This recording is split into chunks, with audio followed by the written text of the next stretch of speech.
So, land turtle. So, pag sinabi mo namang land turtle, ito yung nagdi-disguise bilang valid o innocent na USB, Ethernet USB adapter. So, alam naman natin na yung Ethernet, napakalaking bagay niya sa mga firms. So, yung land turtle is ginagamit mong disguise. Kunwari, isa siyang valid USB Ethernet adapter, pero in reality may ginagawa na pala siya. Either inaatake niya yung system mo o kinukuha niya yung information sa loob ng system mo. So yun, kaya siguro tinawag tong land turtle kasi yung parang yung turtle yung ulo is nakatago dun sa kanyang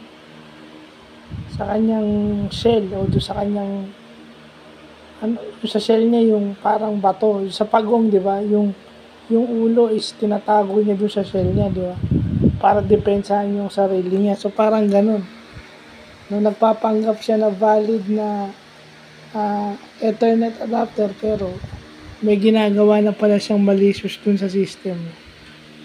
So yun lang po.